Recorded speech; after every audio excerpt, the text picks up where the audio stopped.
Salam sejahtera. Welcome to ASEAN Today. I'm Raymond of Malaysia's TV3 in Kuala Lumpur. Selamat berjumpa lagi. I'm Raissa Chentami of the Indonesia channel at the ASEAN Secretariat in Jakarta. And this is your weekly look at the dynamic Southeast Asia region. We begin here in Jakarta, where Indonesia swore in its re-elected president on October 20th. Joko Widodo was inaugurated for his second five-year term after another narrow election win over former General Prabowo Subianto. He named his new cabinet soon after the ceremonies. Analysts say the priorities of the leader, popularly called Jokowi, will be boosting the economy and fighting corruption. New members of Indonesia's parliament took their seats on October 1st following the street protest. Named as the country's first female House Speaker was Puan Maharani, daughter and granddaughter of former presidents. The Indonesian Democratic Party of Struggle is the largest party with 128 seats, followed by Golkar and Gerindra. The street protest that began a week before targeted several political issues and spread out beyond the capital, Jakarta. Thousands of students and activists in 9 cities across the country held demonstrations beginning September 23rd. Their anger was triggered by a new law that they say weakens the country's anti-corruption agency. Another target was a law that bans insulting the president and expands blasphemy crimes. The protest resulted in 2 dead and hundreds hurt. Here in Malaysia, Parliament struck down a controversial media law. What was called the Anti-Fake News Law was repealed by lawmakers on October 9th, with 92 MPs voting for it to be abolished and 51 against. The law was widely criticized for its vague definition of fake news. Anyone convicted faced 6 years in prison or a fine of up to 500,000 ringgit or $119,000. The Philippines struck substantial business deals with Russia. President Rodrigo Duterte made a 5-day official visit to Russia from October 1st. The two countries signed 10 business deals worth $12.5 million. Leaders agreed to deepen ties in all areas from security and defense to trade and investment. Total trade between the Philippines and Russia grew 42% to $1.3 billion in 2018. Indonesia agreed to strengthen bilateral ties with the Netherlands. The cooperation will be carried out in the areas of trade, healthcare, water management, and higher education. The agreement was made during a meeting between Indonesia's President Joko Widodo and Dutch Prime Minister Mark Rutte on October 7th. In 2018, the Netherlands was Indonesia's leading European investor. Similar sentiments resulted on October 9th following bilateral talks between Indonesia and Singapore. The neighbors agreed to continue their mutually beneficial relations in the areas of economy, culture, and defense. Specifically, an agreement was reached on electronic data exchange to facilitate and secure trade. We'll hear directly from these ASEAN partners in our Hot Seat segment. Indonesia now has 5 so-called unicorn companies that are boosting the country's economy. Digital payment service OVO is the latest startup on the list, as ASEAN Today's Prisma Kenanti reports. It launched in 2016 and has since seen its popularity surge. OVO's e-wallet system allows users to pay electronically in supermarkets and restaurants along with online marketplaces. OVO is also the payment partner for Grab in Indonesia, helping the Malaysian ride-hailing startup to compete against local powerhouse Gojek and its own e-wallet, GoPay. Indonesia is the largest market in Southeast Asia and it's welcoming its 5th tech unicorn. OVO earned the title as the company is now valued at more than $1 billion. Unicorn ini dalam prakteknya justru mendatangkan modal asing. Jadi modal asing yang masuk. Memang nanti akibat daripada itu kalau ada keuntungannya tentu dibagi juga berapa modal asing itu bisnis biasa. Tapi intinya unicorn itu memasukkan modal asing dalam negeri yang itu yang kita memang minta. Sitting on top of the unicorn list is the ride-hailing app Gojek, followed by e-commerce platform Tokopedia with estimated valuations of $10 billion and $7 billion respectively. Also on the list are online booking platform Traveloka and e-commerce giant Bukalapak. OVO's former president-director has a very clear answer as to why the app is well accepted by Indonesians. Kalau kita ngelihat di Indonesia, bahwa sekarang ini puluhan juta masyarakat Indonesia itu mau masuk ke yang namanya ekonomi digital. Kenapa mereka mau masuk ke ekonomi digital? Karena dengan mereka masuk ke ekonomi digital sebagai penjual, mereka skopnya itu langsung ke seluruh Indonesia. Kalau sebelumnya jualan barang hanya di skop yang kecil, dengan masuk ke ekonomi digital, masuk ke dalam online, tiba-tiba pembelinya itu langsung di-open up ke seluruh Indonesia. Nah, itu akan mendatangkan keuntungan buat penjual. Dan buat pembeli sendiri, kalau kita ngelihat di Indonesia, harga barang, contohnya misalkan di Papua, itu bisa 30-40% lebih mahal daripada harga barang yang di Pulau Jawa. Dan padahal keadaan ekonomi masyarakat di Papua mungkin nggak semakmur di Jawa, cuman mereka beli barang lebih mahal gitu ya. Jadi buat mereka sendiri, kalau mereka bisa masuk ke dalam ekonomi digital, mereka bisa belinya online. OVO's success highlights the government's goal to have 5 unicorn companies by the end of 2019. As of March this year, OVO's valuation reached $2.9 billion. Prisma Kinanti for ASEAN Today, Jakarta. More ASEAN Today is coming up shortly. Leaders from 2 ASEAN neighbors on security and investment. They're in the hot seat next. Especially first by strength.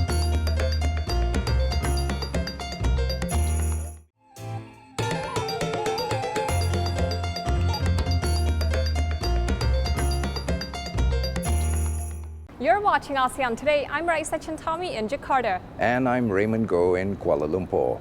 2 ASEAN leaders met at a 4th Leaders Retreat in Singapore on October 8th. Indonesia's Joko Widodo and Singapore's Lee Hsien Loong discussed issues that included economic cooperation and security. They were in the hot seat.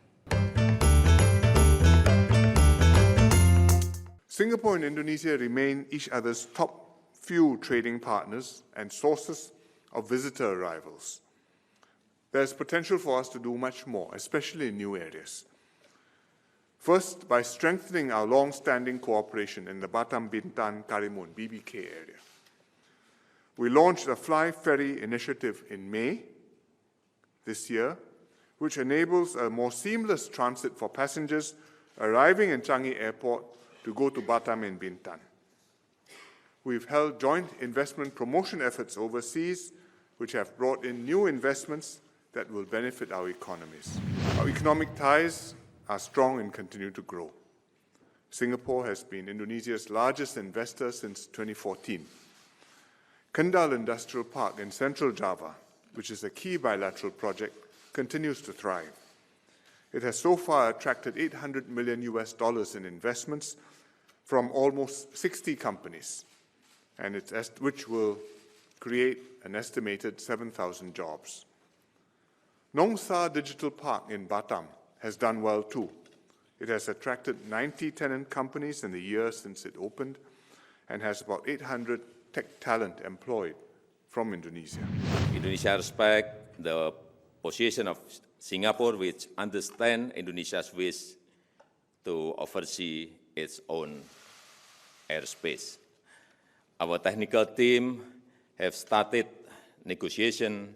We encourage the negotiation to speedily achieve concrete results. Second, we also agreed to extend the bilateral liquidity management arrangement or repo agreement. Third, we welcome the follow-up of last year's leaders' retreat, including the increase of tenant in Kendal Industrial Park, the development of Nong Sa Digital Park, Singapore Economic Development Board support for the opening of Pegatron operation in Batam. Fourth, we also agreed to encourage the speedy finalization for ratification of bilateral investment treaty signed last year. Fifth, on infrastructure, Indonesia offered several infrastructure funding opportunities, including Makassar Parepare Railway Project, Labuan Bajo Airfield. Sixth, we also agreed to strengthen cooperation on vocational education, including operationalization internationalization of Kendal Polytechnic training for trainers and the Rising Fellowship Initiative. Lastly, on digital economy, we agreed to boost cooperation on e-commerce, fintech, data services, development of Technopark and regional innovation hub. The neighbors also announced the renewal of a $10 billion currency treaty. This helps support monetary and financial stability in the region. More ASEAN Today is coming up shortly. We go to Thailand, where patients are getting a medical high.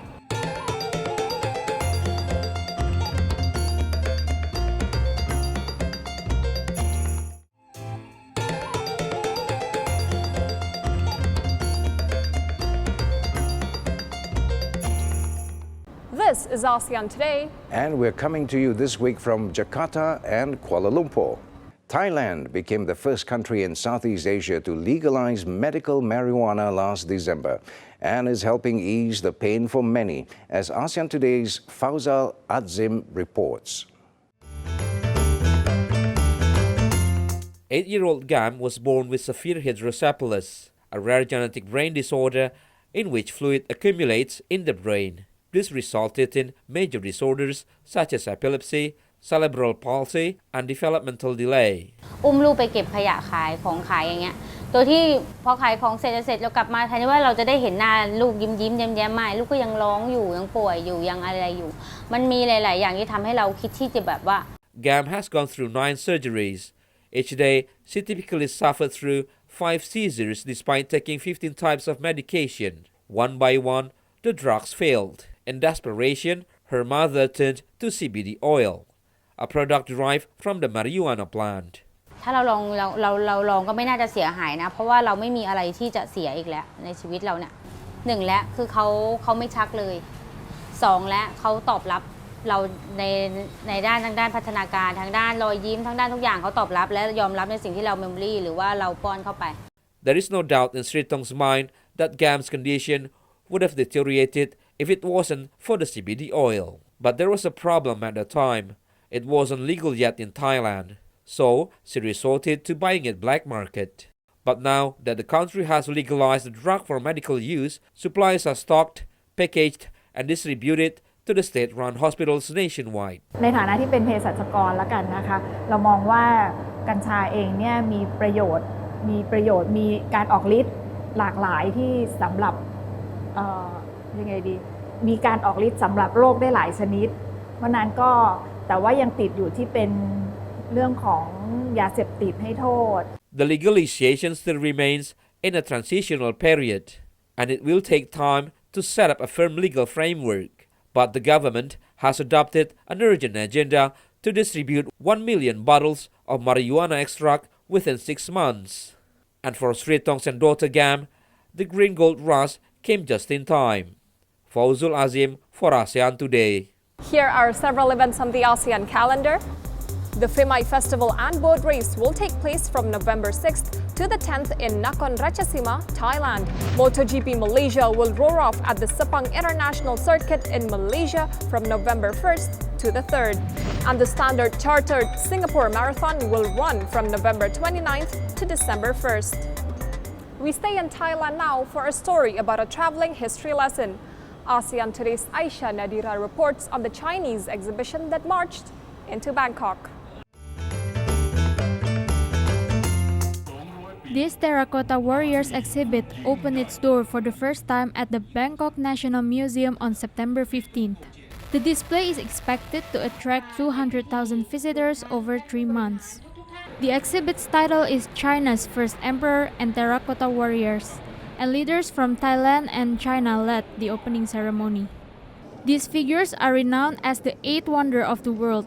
A total of 133 terracotta warriors and related items are on display here, including 17 national cultural relics. Officials say exchanges such as this between the two countries have a long history since diplomatic relations began 44 years ago. It also shows a friendly history. เชิญชวนให้คนไทยถ้ามีโอกาสมาดูก็อยากให้แวะมาดูแล้วก็มาเอาความรู้แล้วก็กลับไปคิดต่ออะไรได้ ในระยะเวลาอัน รวดเร็วมากเป็นสิ่งที่ประเทศอย่างประเทศไทยก็มีความชื่นชมแล้วก็พยายามที่จะทำให้ตัวเราเองจะได้มีการพัฒนา Thailand's cultural ties with China are strong. Said both sides hope this exhibition can strengthen the bond. ครับในฐานะที่ประเทศไทยกับประเทศจีนนะครับประชาชนทั้งสองประเทศก็มีความสนิทสนมเหมือนเป็นพี่น้องกันนะครับคนไทยบรรพบุรุษคนไทยก็สืบเชื้อสายมาจากจีนนะครับนั้นในกิจกรรมนี้นะครับก็เป็นอีกหนึ่งในกิจกรรมที่ส่งเสริมความสัมพันธ์ระหว่างไทยกับจีนนะครับก็ขอให้ความสัมพันธ์ของประเทศจีนและประเทศไทยนะครับยังคงแนบแน่นมากขึ้นแล้วก็สร้างความเจริญรุ่งเรืองนะครับของเราทั้งสองประเทศให้มากขึ้นการเดินทางเยี่ยมเยียนการค้าขายทางเศรษฐกิจต่างๆของไทยและจีนและไทยเนี่ยนะครับก็ขอให้มีแต่ความเจริญรุ่งเรืองประสบความสำเร็จ These warriors from Xi'an will stand tall here until December 15. The entrance fee is 30 baht for Thais and 200 baht for international visitors. Aisha Nadira for ASEAN Today. We like hearing from you throughout the ASEAN region and the world. All of our episodes are posted on YouTube, so check us out there if you can't find us on your local TV channel. Then let us know what you're thinking or what you want to see on the program. Email us at aseantodaytv@gmail.com, post something on our Facebook page or tweet us at ASEAN Today TV. Indonesia's junior badminton team won a world title in Russia. Shuttlers beat China 3-1 in the finals at the 2019 BWF World Championships in Kazakh on October 5th. The decisive victory of the women's doubles pair, Febriana Dwipuji and Putri Shaikah, marked the first Indonesian title in several tournaments. And a lot of happy fans here in Indonesia. And that's ASEAN Today for this week. I'm Raissa Chentami of the Indonesia channel at the ASEAN Secretariat in Jakarta. And I'm Raymond Go of Malaysia's TV3 in Kuala Lumpur. Thank you for watching and do join us again next time.